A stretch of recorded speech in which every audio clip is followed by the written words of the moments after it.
Hey, there we go. It's Tuesday afternoon, and this is the Maple Minds podcast. I'm Christy, and that's Polly. And normally I would be also introducing a co host like Rob, but Rob's late tonight. He's got a family thing, but he will be joining us as soon as we get home. Until then, you're stuck with me unless Polly wants to join in.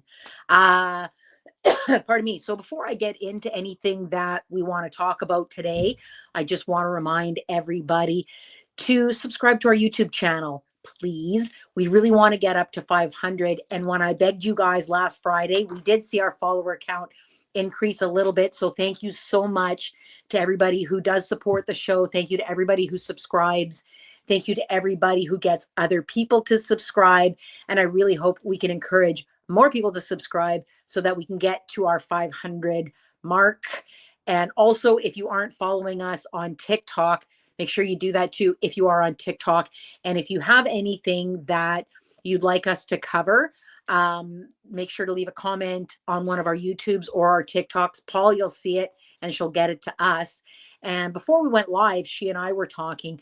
We have so many other lives that we want to set up, but busy people, right? We want to do another live about the NDP leadership race, and I'll be attending the leadership debate in mid-February, so maybe we can have it around there. But I also want to do a live about Alberta separation. And I'm sorry, I know I said this last Friday. I know last Friday I said, hey guys, after the show, I'll go live on TikTok. And then I didn't. I'm really sorry. I got distracted by the hockey game and then I crashed. Sorry about that. I do want to set one up, and I do want as many people from Alberta who can give us a better perspective. So hopefully we can get some invitations out as soon as Polly and I set a date. Here's the thing about Alberta separation that I'm going to say before we get into the other topics of the show today and when Rob joins us. But as far as Alberta separation goes, here's my opinion. In my opinion, it has nothing to do, not nothing. I shouldn't say that because that's going to turn ears off. I think that they are manipulating Albertans to believe that the intention is for Alberta to be its very own country, to be a sovereign nation with its own currency, maybe has a good trade deal with the United States, who've already said, oh, those guys won't give you a pipeline. Come to us. We can give you a pipeline, and yeah, you can be sovereign. But they're also talking about making Alberta the 51st state. They talked about it on Steve Bannon's podcast. There was an author, his name escapes me right now, but I've made a video about it on my TikTok. There is an author who said that he's familiar with the people who are leading the Alberta project, and he means Jeffrey Rath, because he said about how they had gone down to meet with the American administration or members of the American administration a couple of times. That is Jeffrey Rath. Other people call him Black Hat Guy because he's walking around with his Alberta stuff. He's got his black hat. He is leading the charge on this former lawyer. He claims that it has nothing to do with becoming American and only becoming sovereign. And I call bullshit. I do. There's too many Americans who are talking about it. And we've seen this sort of American Canadian coalition theme since the Freedom Convoy of 2022. I called it out in February of 2022 to say, hey, in Ottawa, as the convoy's there, how come I'm seeing so much American stuff? I'm seeing a can American hybrid, or sorry, pardon me, American, with the stars and stripes and the maple leafs. I'm seeing a lot of that merchandise be pushed. I'm seeing a lot of American flags be flown at the Freedom Convoy. And I'm seeing a lot of Trump supporters. I'm seeing a lot of people with Trump hats, and I'm seeing a lot of convoy supporters talking about supporting this and about how bad the Canadian government is with Trump flags in behind them. I don't believe that the intention, the latest intention since at least 2022, was to let Alberta be separate. I understand that the separation movement has been alive in Alberta for a long time, longer than the Freedom Convoy. However, when you look at who was leading the Freedom Convoy, Tamara Leach, even Chris Barber, I believe he's commented on the Alberta movement, the guy with the Trump hat. Tamara Leach had posted the other day about how she had signed the petition for the referendum for separation.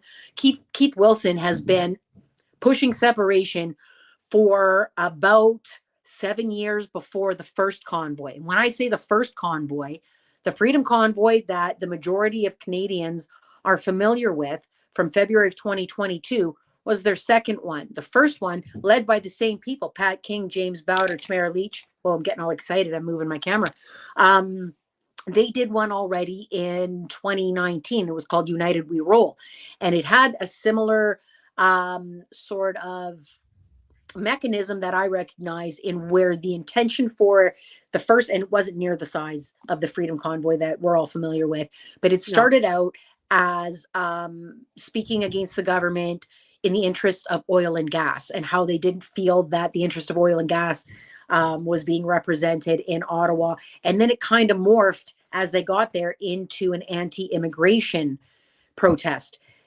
That is similar to how the Freedom Convoy, so many people supported the Freedom Convoy because of vaccine mandates. Mm-hmm. And I don't believe, and I haven't believed that that convoy was ever about vaccine mandates. It was always about politics. And as I've been paying attention since February of 2022, it has become apparent that it is not about simply changing Canadian politics to lean more right. It's about the greater North American, not even North American, American Western Hemisphere plan that a lot of people around Donald Trump have. This isn't just a Trump thing. And in the Toronto Star recently, see, I told you I could fill a whole hour. I haven't even come up for air yet. Tamara Leach, though, can I just add, is part of Wexit, mm-hmm. which is a separatist group that was Alberta bound or Alberta based a long time ago. Yeah. Sorry. So Reese, today there was an article in the Toronto Star by Stephen Marr, I believe, and was talking about the dangers of Steve Bannon. I can't even tell you. I can't tell you how happy and how validated I felt about somebody else warning people about Steve Brexit Bannon. When you look at his history, and the Toronto Star did an excellent job of talking about it, it was from when he was with Goldman Sachs. Hey, Rob, you are earlier than I thought. I'm still yapping up a storm about Alberta. Keep going. Now, since you just joined, let me tell you what I'm yapping about Alberta. I'm yapping about an article. I'm going to send it to you after this. About Steve Bannon, about the dangers of Steve Bannon, about how, so Steve Bannon started in around early 2000s. He came across the gamer community, and that sort of taught him how angry young men could be manipulated by the internet. After that, we see separation messages going from, and I'm not saying these are from Bannon, I'm saying they're from the same team that Bannon is on, because I don't believe this is just a couple of guys. We saw similar messages about separation in Donbas and Crimea in Ukraine before Russia went and took them over. Steve Bannon has said on his podcast that he views Canada as a Ukraine. He is also the guy behind Brexit, not entirely, but he contributed greatly to Brexit from his investments into Cambridge Analytica, which used Facebook to manipulate people into making a horrible economic decision. But when you look at who benefits from the decisions of the separatists, it all comes back to the same guys. So I hope that people are taking this seriously. I think that people in UK and people in Ukraine didn't take it seriously. I think they probably thought, no, that's okay. A chunk of my country isn't going to be taken over, or a chunk of my country doesn't want to leave my country. And then it did. right? And for the country, I mean, like UK leaving the EU, but you guys know what I mean. I think a lot of people heard it and went, no, that's just internet noise. It's not really going to affect anybody's decision. And we've seen it happen in Ukraine and in the UK.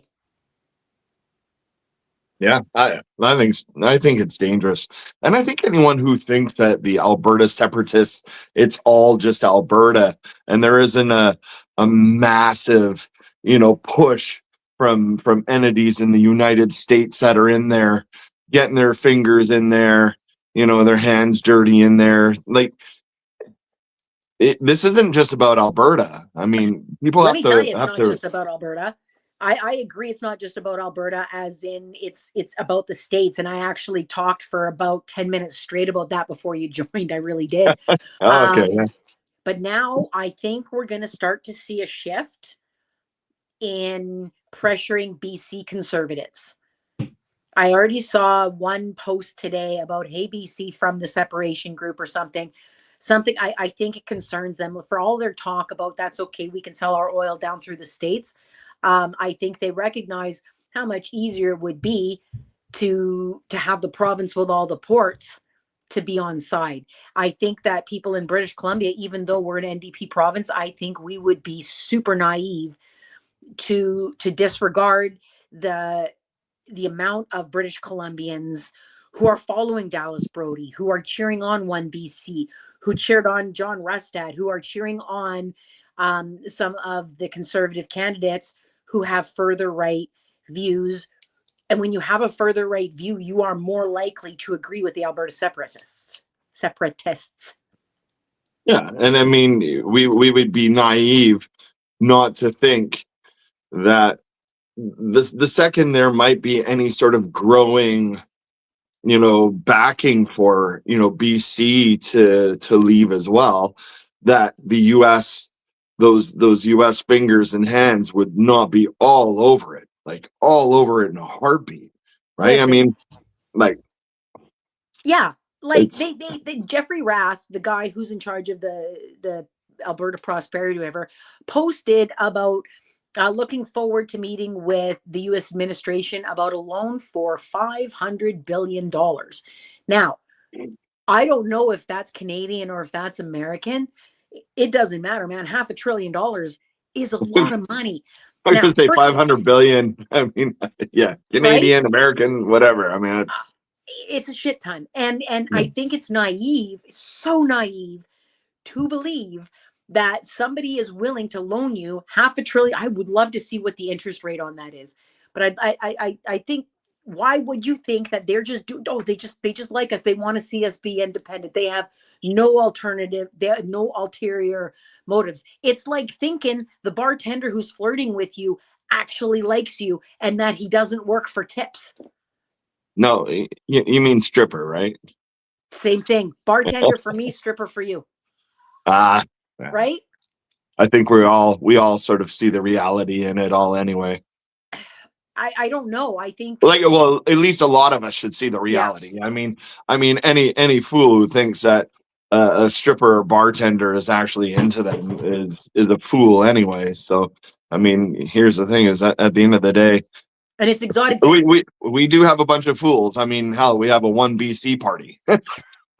Not anymore. Not since Tara Armstrong's gone. Man, I can't wait until April until she isn't gets isn't that why it's called a One BC party? Because there's only one person in the party.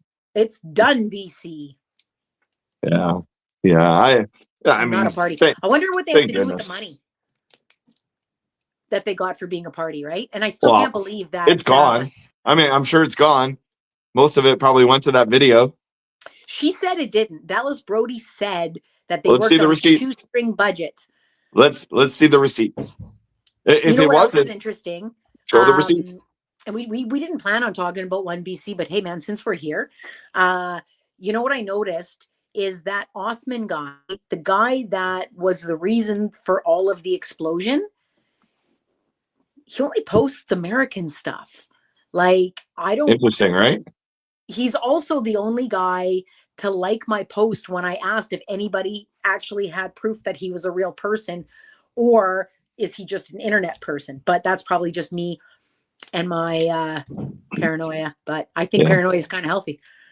I think honestly, us as a society and everybody that's on social media in one way or another needs to really wake up and understand there's a lot of crap out there, and it's not what you think it is.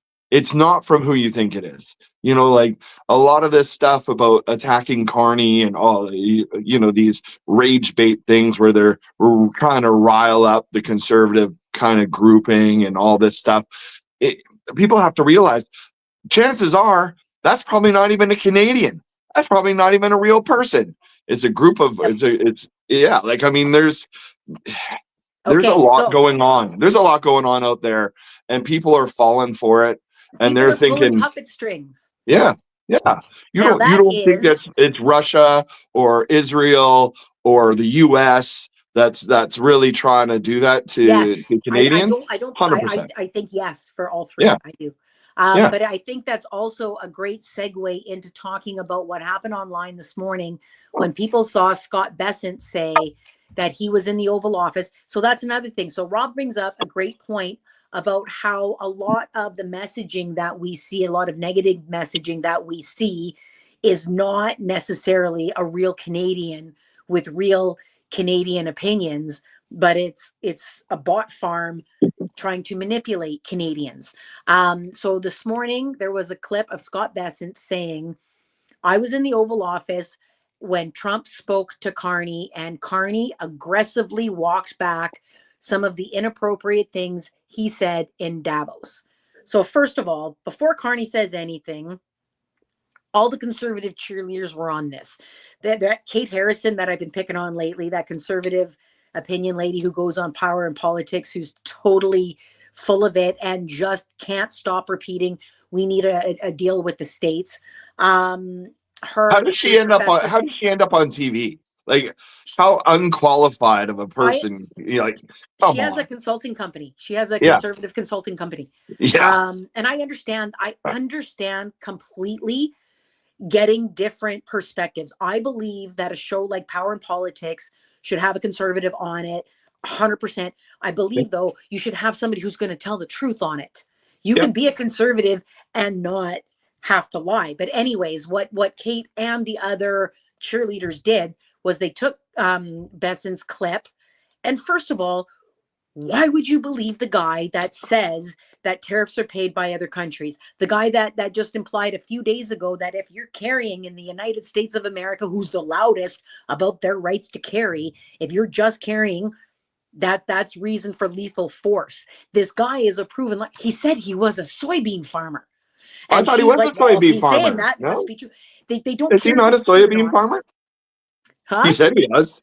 He said he was a soybean farmer. So he had investments in property that produced soybeans, and then afterwards, when he was busted on, he's like, "Well, I have some family that roll up their sleeves." Bullshit! Come on, man. You say canard instead of bullshit. Don't tell me you're a farmer. Show me another farmer that says canard instead of saying bullshit. Anyway, all I know is if anyone believes a word any of these guys says, you're a fool. You're a fool. Like you really absolute Here's fool. The thing. And I think it's dangerous to say that every single thing that they say is untrue, because when they do have something that is true, then we lose credit. I'm saying double check everything that they say because they have such a history of lying. And the cheerleaders, they take this clip from a guy with history of lying and then they push it, but they don't push it to say, oh, Carney did this. It's being reported that. And Canadian media did it too. Reuters did it too. Oh, Bessent is reporting that. Bessent, who is a liar, they shouldn't. And the thing is, the Bessents of the world, the Bannons of the world, it doesn't matter if they have to be confronted with it later. It doesn't matter if they get fact checked. Number one, they will never, ever, ever admit it. They'll just start talking about something else. And number two, the seed has been planted. The seed has already been planted that, first of all, Mark Carney made the call to Trump, that Carney was the initiator and not the other way around. That's something that every single cheerleader did, even though Bessent didn't say it. Bessent said they spoke, or Trump spoke to Carney. Nobody said who made the call. Every single person pushing that clip today from Canada said that Mark initiated the call, and it's not true. So Just, why? And they all did it. just like the ICU nurse from Minnesota violently attacked ICE with a gun. Like, I mean, when we all saw the video, I mean, come on. I mean, I think here's the thing. It is their playbook. It's the Trump playbook. It's the Polyev playbook. Just throw it out there. They always throw out the lies and the misinformation. They just throw it out there. And then it just takes a life of its own, and their thumpers go, yeah, look at this, look at what happened, and it's a lie, but it's out there now. It's out there. Before you have a chance to see if it's true or not, there's going to be another one. There's going to be another lie or something else of concern. That's how propaganda works. Actually, I think I brought this up on the show before, but the mustache guy wrote about it in his book about how propaganda is effective because the human memory is short. It's too short to remember yesterday's BS. We're already on to tomorrow's. Yeah, and it's already in the reason the propaganda works is because it's in your head. And you don't have time to process it. All you have time to do is get these sound bites. And now in today's society, especially amongst young people who are like so focused, and I mean, I like TikTok too, and I like flipping and all that stuff, but their minds are wired for like 30 seconds, not even like 10 seconds, 15 seconds, 20, like 20 seconds. And it's just little bites. And that just sticks with you. And I think, especially in today's society, people aren't thinking critically anymore. They're not. They're just sort of seeing things and go, oh, that's crappy. Oh, that's crappy. Oh, that's wrong. That's so wrong. And it works. And everyone knows it works. And that's why they're doing it. They're just throwing out lies and people are biting on it because they're stupid. Absolutely stupid. Again, the architect behind all of that is Steve Bannon. Time magazine put him on the cover. And they said the great manipulator. They've been warning everybody about this guy. I think a lot of people underestimate him because he's so sloppy looking. He was I can't remember what he had a good position at Goldman Sachs. The guy's got a master's in political security. He's not somebody, he's the guy behind freaking Brexit. He is not somebody to underestimate. And I think that, back to Alberta for a minute, when you see the big crowds showing up for this and you see the premier setting up the rules of they only need 170,000 signatures, well, to say no to them, you need over 400,000. I think that Albertans really need to start talking to each other and saying, like, and making sure that nobody is falling victim to the manipulative bullshit. Yeah, that's the thing, right? I mean, Steve Bannon, he's a dangerous person. He's dangerous because he is smart. He's calculated. He knows exactly what he's doing, and he's very unassuming. You look at him, very unassuming. He looks sloppy. He looks like a slob. Oh yeah, but you know what? You know what? He's got a brilliant mind, and you know what? Unfortunately, he's using it, and it's working for them. I also think his sloppy appearance is intentional so that he's underestimated. I know guys who did that in the poker community. Back in the day when I was playing a lot more, there were a few guys who were super rich because I know what businesses they own. And they would walk around. You would think that they just walked in off the street. You would think that they walked in off of East Hastings. They looked totally sloppy, and they made so much money at the poker table because everybody underestimate them. And I'm like, this guy's a CEO of like this many businesses. We judge books by their covers. Yeah, it is true. I mean, I don't know if I 100% agree that Steve Bannon does that on purpose. I think he's just a sloppy guy. I think he's all brain and no brawn, right? So I mean, that's really what it comes down to. He's just too lazy for hygiene. I don't know. But I mean, that's the thing, right? I mean, it could be. I mean, there's just people are like that. I mean, that's just who they are. I mean, maybe he's just too busy. He's too busy in his own head and in that brain of his, and he has no time for showers or. It's possible. It's possible. The only reason I believe it's intentional. Haircuts or. The only sorry. No, I was just going. The only reason I believe it's intentional is that one of those guys from the poker room told me about how powerful being underestimated is. I haven't looked at being underestimated the same way because I have the same power at the poker table. As a woman, I'm underestimated. As soon as you lean into it, it's so effective because Yeah. they don't try as hard to stop you, which is my Yeah. point about Bannon.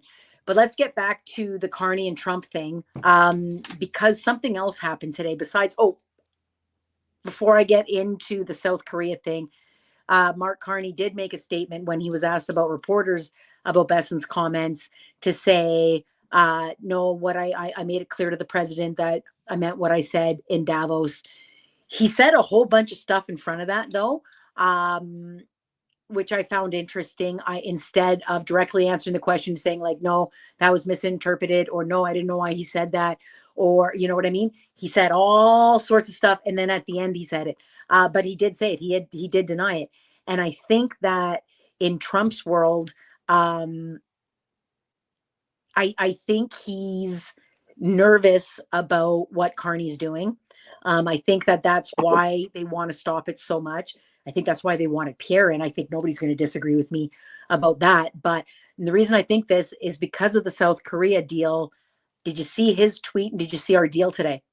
No, I didn't see that, but I did see the UN deal with India. Oh, that's huge. Yeah, Huge. massive. Huge. That's probably another reason Yeah. why Trump probably called Carney. Oh crap. Well, he must, and that's the other point going back to that, where they're talking about how Carney was the one that essentially called them, but it was Trump that called Carney. Yep. I mean, that's all we need to know is the fact that Donald Trump had to reach out to Mark Carney to have a conversation. You know, like and all that's the bullshit that's the ex-girlfriend calling you up going, "Hey, so what are you up to? What are you doing right now?" Sorry, I'm just with my new girlfriend. I can't really talk You very busy? well. Yeah. Sorry. So what happened with South Korea today, and like this is just bad news for Donald Trump. I don't think today was a good day for him. And I think that the people around him must see what the world is doing, and which is another reason why I think he's very prickly, very salty about Mark Carney. So today is South Korea. Two things happened in South Korean news. One was that Donald Trump put on his Truth Social that he was unhappy that they had negotiated a deal last year, but Korean legislation hasn't approved it yet. Imagine that. Imagine not putting through something of somebody so trustworthy as the guy who's going to say, I'm not happy about that. Tariffs up to 25%. Before this, we had retaliatory tariffs of 15%. Now it's 25% because your legislation didn't approve the deal. That's number one. Number two, South Korea and Canada made a deal today. Wait for it. It's for submarines, and it went to, oh my gosh, now the name of the company escapes me. It's a steel company. It's the same steel company that conservatives keep complaining are being hurt by, wait for it, Donald Trump's tariffs. So Trump's like, hey, I got Canada where I want them because I got the tariffs on the steel and the lumber, and I got the conservatives complaining about how they need help in those sectors because my tariffs are hurting them. And then Carney's like, yeah, Don, I'll be there in a minute. I'll be there in a minute. Yeah. You're transformative. Hey, South Korea, why don't we do this? South Korea is like, why would I? And I'm paraphrasing here because I don't know because I wasn't there, but I bet South Korea did something like, why would we want to go to the States after they had ICE detain almost 500 of our engineers that were there legally to help them with a knowledge transfer? Why wouldn't you come to Canada? I think we're going to see a lot more of what we saw with South Korea. And I think that number one, the submarine business not going to America, not going to Canada hurts Trump. I think number two, the submarine deal helping an industry that he's purposely trying to hurt hurts Trump. And I think that the tariffs had nothing to do with the legislation. I think he's salty because of what Carney's doing, basically. I think he's leading it. Did you hear anything about the planes?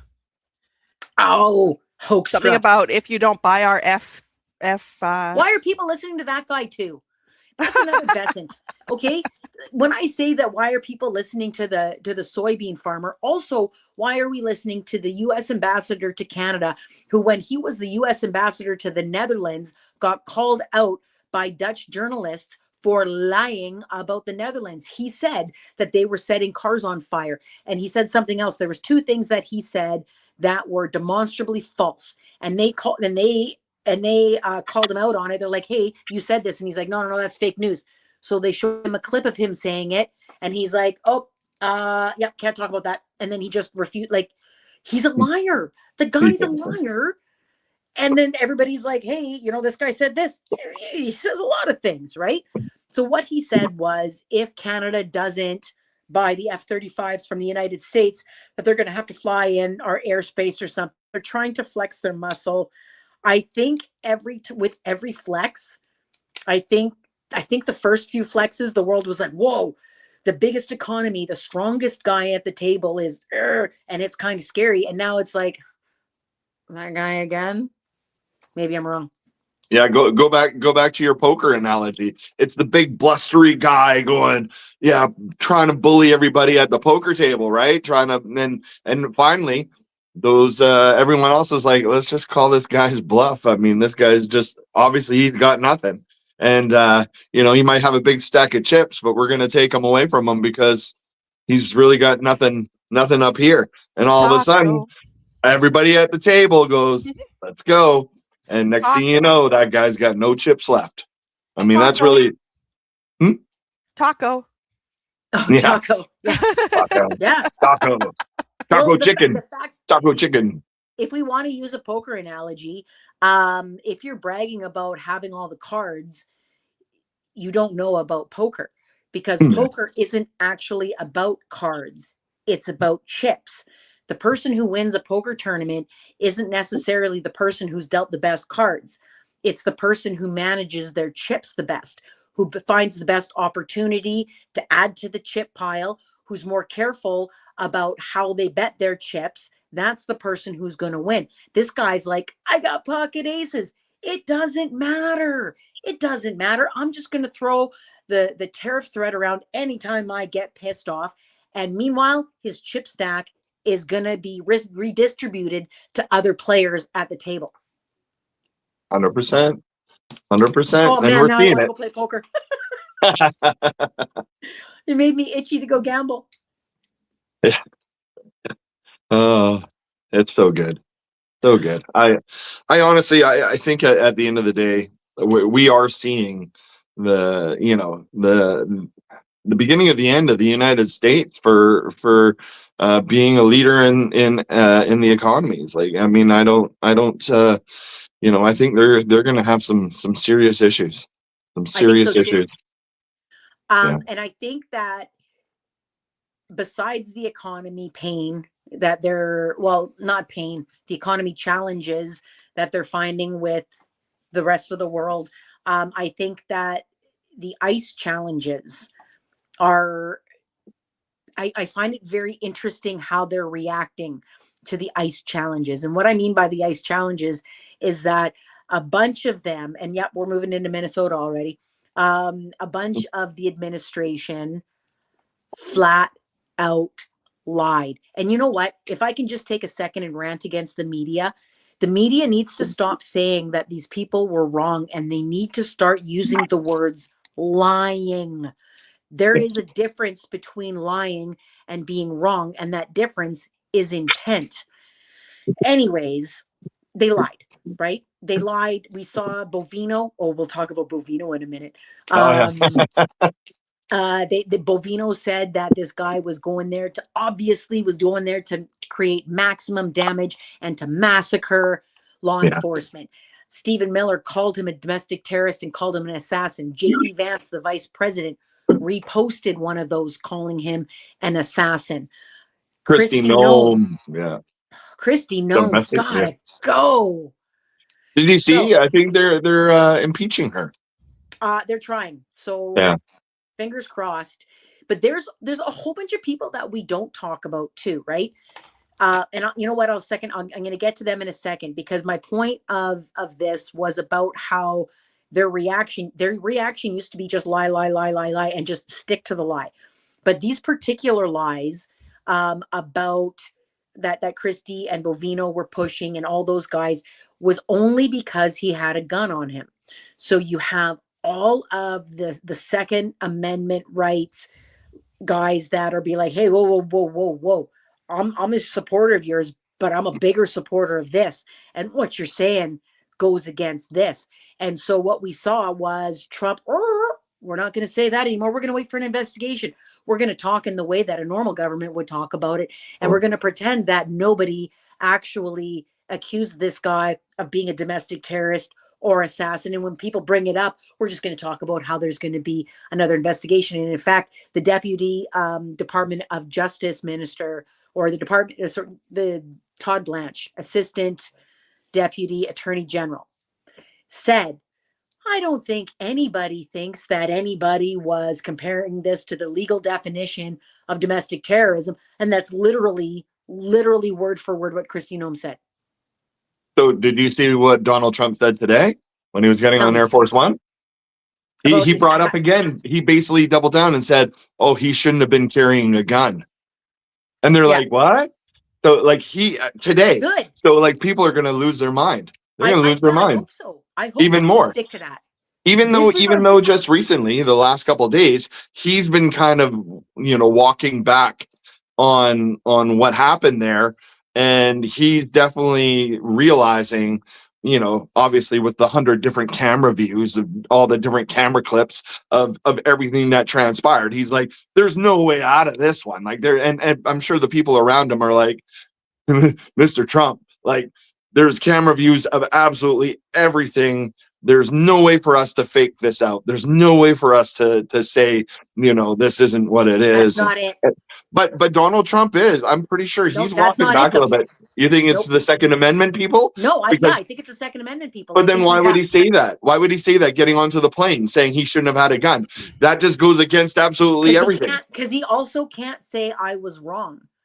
He's not going as I think that the plan is to change the messaging and to not piss off the Second Amendment people. But he did. He absolutely made it even worse with the statement today.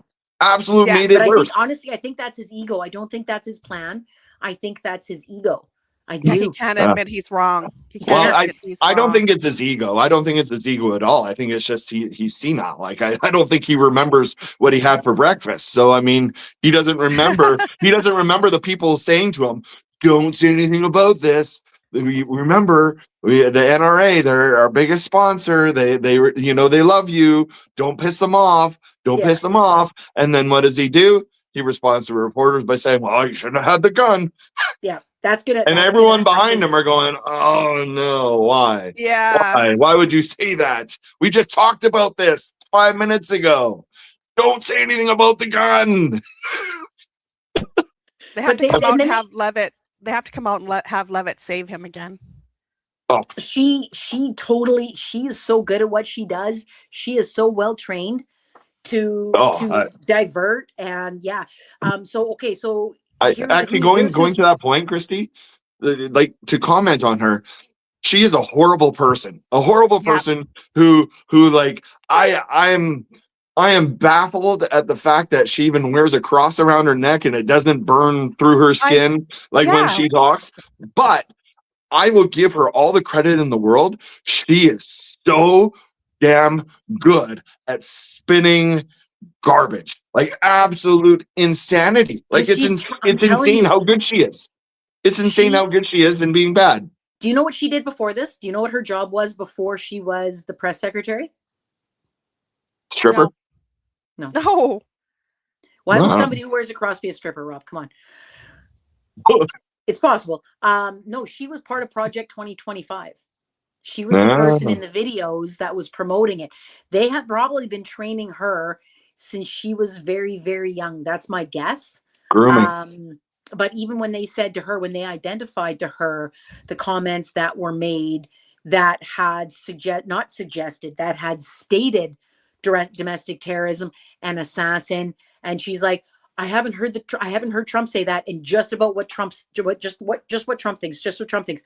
Nobody else matters. As if that as if they have their words don't matter. The only words that matter are Trump's. And so if people in his administration say something, I don't have to acknowledge that they said anything because it only has to do with Trump. I think it's a convenient excuse to not acknowledge how big of a mess up this is. It's huge. It's massive. It's massive. This Okay, is now let's talk about what they did to Bovino. that's exciting in a way. So this guy, what was Did you he know even he had doing his there? own cameras following him? I didn't know that. Do you know when I told you that he looks like like if you were to watch a movie and you saw like the USA Yeah. bad villain in the movie, that he looked exactly like the villain when he was walking that way? I had no idea he had cameramen following him, like videotaping him to make him look like that. Yeah, Yeah. it's staged. It's staged. Here's the thing. Here's the thing. Propaganda. I'm gonna find the video. I'll play it while you're talking. So they've kicked him out. They demoted him, but the guy's I don't know how old he is, but in that industry they have a mandatory retirement of 57, and apparently he's approaching 57. They've demoted him. They're going to hide this guy. He's going to go into retirement, and I think that they're hoping that he's never going to be held accountable, and this guy needs to be held accountable. He does. This guy should not have been on the ground in Minnesota in January. I'm going to tell you why. In November, which is 2 full months before January, Bovino testified in court to lying about why he deployed tear gas. He said, at first, that he got hit in the head with a rock. And that's why it was self-defense. Does this sound familiar? He said he got hit in the head with a rock, self-defense. I had to deploy the tear gas. And then the court's going on. And then they're like, the video doesn't show that. And then he's like, oh, no, well, no, I misspoke. It didn't actually hit me in the head, but it scared me because a rock was going by and I was fearful of my life because it was going by. And again, they said, yeah, the video doesn't show that. And then he testified and said, I lied about it. How the hell is that guy on the job 2 months later? You know what's actually funny is I follow this one guy on TikTok. He's like a former military sniper for the United States. I saw that. And did you send that to me? I think I sent it to you. I think you did. Where they yeah. were talking about Bovino, where he was talking about him, and he was like, "We were getting rained down with rocks and like all sorts of stuff." And they at no point were they like shooting at these people in a war. He goes, so like this guy's like deploying tear gas and like acting all frantic and crazy. He's like, you're not even in a war. You're not even in a war situation. He goes, so unqualified for the position. And like it was actually I watched the whole video. It was really good. I thought it was hilarious, and basically called him out for just being a fool. Like he was an absolute fool. Like just you're acting like a fool. You're not in any real danger. You're sitting there tossing tear gas and Hold acting on. like this. I disagree that he was doing it because he's a fool. I believe that the intention was to create that kind of atmosphere. I think that they want to have this intimidating feeling. They want to scare Minnesota. Don't forget what they've asked for Minnesota. They've asked for the voter call for, or the voter roll for Minnesota. They've got and they're saying, well, the only reason that ICE isn't even there doing it is because they won't hand over their prisoners and stuff. By the way, we need the voter thing. Come on. There's way more immigrants or sorry, undocumented immigrants in Florida and Texas, but those states already vote for him. No ICE. They're not in there doing that. They're not there doing this. Like seriously, when you consider where most of the undocumented immigrants are coming from, or where they're saying they're coming from, most of them are coming from South America. Do you think they're going to go all the way up to Minnesota where it's cold? I know some of them. I'm not saying that there aren't in Minnesota. I'm not. I'm saying there's a better way to deal with what you say you're dealing with. And it doesn't appear that what you're doing, going door to door and just asking for the papers of anybody with a Spanish accent or brown skin, that is not just going after the worst of the worst. It isn't, but they keep selling it. Just like when Kristi Noem was asked about the court order, the January court order for not deploying tear gas, we don't do that anyways, not when it's not safe. While she had the guy who had testified 2 months earlier to lying about why he deployed tear gas while he's on the job, while he's on the ground. She needs to go. She needs to go. They all need to go, but she needs to go. That's fine. And I mean, she she's did such a disservice to the name. yeah, but Kristi's such a good name. yeah, but it's spelled She's differently, tarnishing so it's not the same thing. She's got the trashy version. With a K. You know what's funny is honestly, I think she is like she's going to be the next to be thrown under the bus. I mean, that's what it is. You know, like guaranteed, there's no protections for her. Hey, you've served your purpose. We're going to move on. We're going to find someone different now. Here, you know, time for you to go by the wayside. I mean, that's what he did. I'm actually surprised that there haven't been a lot more people that he's just gotten rid of this term that he's been in. That's right. Because the first term, it was anyone who did anything. He threw them under the bus in 2 seconds and got rid of them and changed it out to someone else. I mean, if anything, Pete Hegseth should have been let go at the very beginning, you know, when he's sitting there, you know, basically tweeting military operations out to... He didn't do that. He didn't do that. That wasn't classified. I get to decide what's classified, and I decided it wasn't classified, so everything's fine. I totally agree with you. And I think it's a loyalty thing.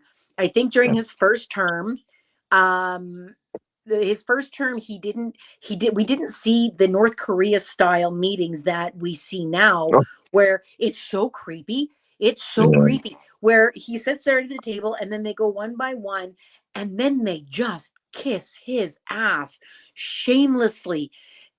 You're the best. You're the best. It's gross. But yeah, first off, I would just like to say, Mr. Trump, I think you're doing a phenomenal job. I think you are the greatest. You are the greatest president ever. You know, blah blah blah. And then it just keeps going around the table, and we're like, no, Mr. Trump, I think you're even better than he thinks you are. I think you're going to go down in history as the greatest leader on this guy's butt in the world. But so earlier I had mentioned that there are people between Bovino and Noem, right? A lot of people are like, well, he was the commander and he reported directly to Noem. There are other people, I can't remember their names, but there were three of them who are in charge. They have positions of authority in Homeland Security, and they've all been called to testify in front of the Senate committee. Rand Paul demanded that they all appear, the three of them. And word is Douglas Scott. Is that a real name? Well, it sounds like it. Wrong, sounds like a great name. That's the one that I heard. The rumor on X is that he's the guy that exited Bovino out of Minnesota, and then Noem and Trump didn't even know about it. This guy was trying to handle it. This guy's trying to do damage control. This guy that nobody talks about because we're always so busy talking about Noem and Trump because they're the faces and they're the ones bullshitting. But there are other bullshitters pulling strings in behind. So those three, and I don't know that those guys are bullshitters because I don't know them. I just know that they're in positions of authority at Homeland Security, and it's been demanded that, or they have been requested to come and testify in front of the Senate committee. And my first thought was, where's Noem? Why aren't they asking Noem to testify in front of the Senate committee? And I'm hopeful that they believe that she'll be impeached before then. Let's hope. She's got to go. Yeah, for sure. I'm totally going to watch that Senate hearing too. I really am. I'd like to see these people answer for this. But they don't. Nobody answers. I don't understand what the whole, they number one, they don't answer the questions. They beat around the bush, and then, you know, my husband and I are yelling at the TV, answer the questions. And then nothing happens. So it's just a waste of money having all those people at this hearing and nothing happens afterwards. Like, I think it's still worth it because I think it's important for the public to see how and hopefully some of them get it. Like, these guys are full of it. I did a video once when Kash Patel had to testify about the Epstein files that they still haven't released. You know, the ones that Pam Bondi promised last year, when here's the first version, here's phase one, and all the right-wing influencers danced around like they were at a party, even though they thought that they were holding like really gross evidence anyways. Part two is coming up. Part two, we're never going to see part two. So anyways, Kash Patel is testifying about the Epstein files, and I identified each different way of not answering the question, because it's not simply just not answering it. There is different tactics, like mocking the question. There is pretending to not understand the question and then talking about something else. But the most common one is just talking about the script. Doesn't matter what they ask you. Just say the script, and just keep repeating the message. And another one is when they ask you something, you just attack them. You completely ignore that, and then you bring up stuff about them. I think that's the big one. I think that's the one that they do the most. Yeah. But I disagree. I don't think it's important for them to go there and do all of that. I think it's a waste of time. And I think it puts them on this stage where they're now showing that they are so powerful that all these lawmakers they can't do anything to them. So in my mind, it actually makes them look like they're invincible. And I think that gives them even more power, even though they look like complete idiots. Because here's the thing.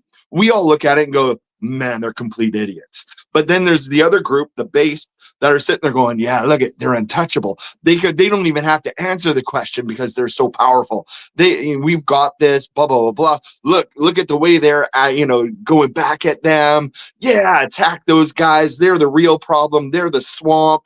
They're the lawmaker. Yeah, they're the, So I think by putting them in those positions and not being able to deal with them properly, like to a point where you can actually really lay the smackdown on them and something comes of it. It's a dog and pony show that you've now just put on this big, show, and you got nothing to show for it on your side. You did not win.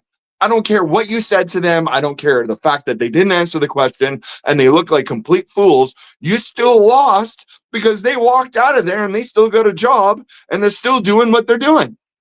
So don't give it to them. Who cares? Don't bring them in for these things unless you're going to be able to do something that's going to hold them accountable, because they're not. Okay, so I don't completely agree with you, but I agree with you more than I did 3 minutes ago. Because I think honestly, I think you make a really good point. I do still think it's important. I think that your point, though, sort of suggests that the process is a lot quicker than it really is. And I firmly believe that it should be quicker than the way it really is. I think that if we were in the private world, none of these people would have kept their jobs. They'd all been fired last year. And I think that when they testify and everything is put on record, then they build their case. I think it's frustrating to see it go so long without them. And I think that you make a fantastic point about when we showcase this and there isn't any accountability, that it demonstrates how impotent the lawmakers are. And it is because it takes so long and they have to build a case. But seriously, I can't believe they don't have a case against Kristi Noem by now. Come on. Yeah. And how much lying can you get away with before somebody says, okay, we can't let this happen? They're changing reality. Yeah. Well, I think the hardest part is it's no longer a he said, she said, or she said, or he said, he said. It's no longer that. We're clearly seeing video, multiple angles of incidents that we can all see with our own eyes, in which their description of this is so beyond. It's so beyond where you sit there and go, if we didn't have video of it, we would all just believe them. If we didn't have a video, we would believe them. Everyone would just have to believe them. I agree. But the fact is there's video and they're still doing it. They've seen the videos, and maybe they haven't. I don't know. That'd just be the most ridiculous thing. But obviously they've seen the videos. Everyone's seen the videos. So, how can anyone not, I don't know. Let me tell you something. I'm going to tell you something, Rob. I'm going to tell you something. I ran into a mutual friend of ours the other day, and the Renee Good one came up, and the person that we both know completely sees it differently than we do. Wow. But I mean, Completely. And yeah. I'm sitting there and I'm like, come on, you can't. How do you see that? How do you see that? And then he's like, well, maybe it was just the way, and it wasn't like she was totally trying to run him over, but there were doubts of, well, I don't know about, whatever. And I'm thinking, how can you even have any doubts? For me and you, it's clear as day. But the person I'm describing is also a lot more conservative than we are. Yeah. But I mean, here's the weird thing is, like, I think I'm very conservative when it comes to the law and the judicial system and things like that. And monetary policy too, I'd put in there. I think you're probably a little conservative there too, but yeah. But I'm sitting there looking at it, and even from people that I know in law enforcement and whatever, they should never have approached the vehicle in the first place. They have no right to approach that vehicle. They are ICE. They are not law enforcement. There was no reason for them to have even approached the vehicle in any sort of way. And that goofball going around with his camera phone, going around the car. He was in front, he goes all the way around, and then he goes back to the front of the car. Everyone that I know says there is no reason for you to stand in front of the car like that. Like, you're not actually supposed to do that. You're putting yourself in a position of danger. Yeah. And that's not something you should ever do. And the fact that he did it, and then he switched his hand so he can get his hand on his gun, premeditates the fact that I might shoot my gun if she tries to leave. I mean, there's no other reason for it. So I mean, I don't know. I don't know who our mutual friend is, but it's a good thing I wasn't there. I might see him tonight. We'll see. I hope so. Yeah. You tell him he's an idiot for me.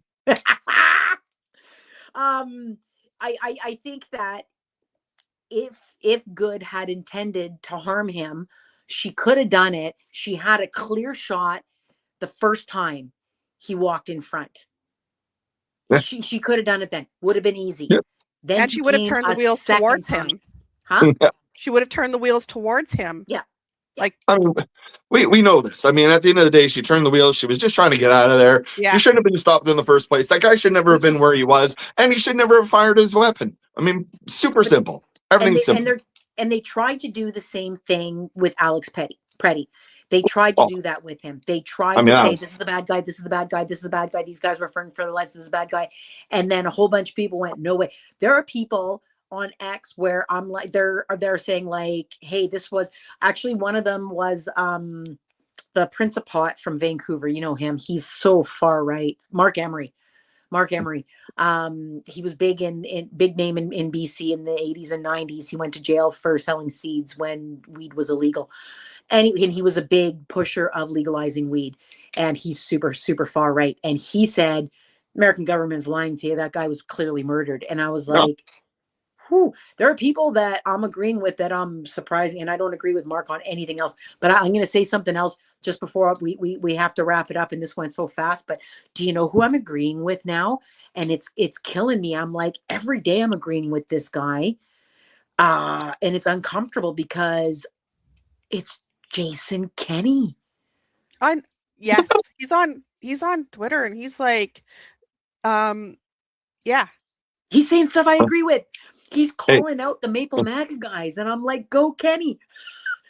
Christy. If you would have told me last year that, Christy, you're going to be cheering for Jason Kenney, I'd have called the loudest bullshit you've ever heard called, like ever.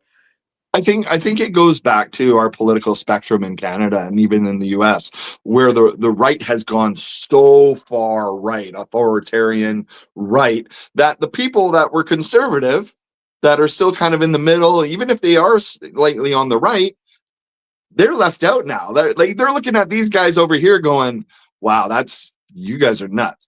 Like, this is getting out of control. And that's where he is. Separatists, they're not conservative. They are far right conservative. You know who's calling it out? Sorry, go ahead.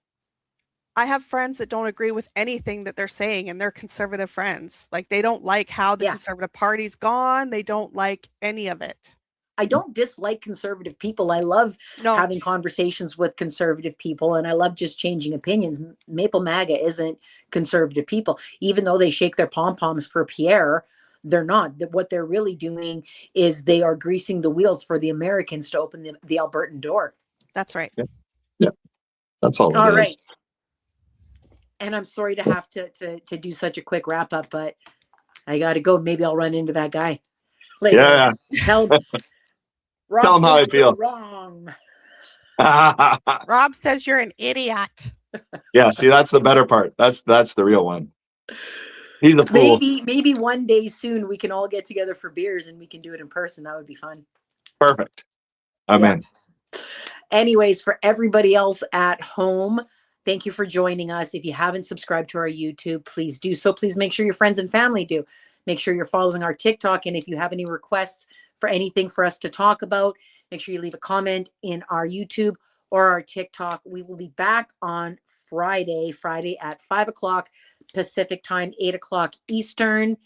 Thanks again for joining us. Sorry to dip so early, but Okay. we got to run. Don't leave Rob. Don't leave Rob. Okay. I'm leaving. I'll see you guys later. See Bye. ya. Hold on. I got to do a puzzle piece, Rob. People want you to post in the TikTok chat so that they can follow you. Oh, okay. Do you have? Where's that? Well, you have to go on to. Can you go on to TikTok? I'll get kicked out of this. Okay, you can leave this and then go into. I'll stay. Oh, he didn't wait for me to finish. Hi, Star. Oh, Sorry. So go into TikTok. go into TikTok. I'll wait till you show up in the comments and just comment a couple times so that people can follow you. They want to know who you are on TikTok. For the Maple?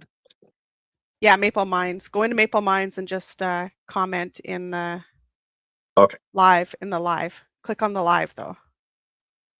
See here. I don't know if you can do both. I'll leave it going until we'll stop the YouTube one though.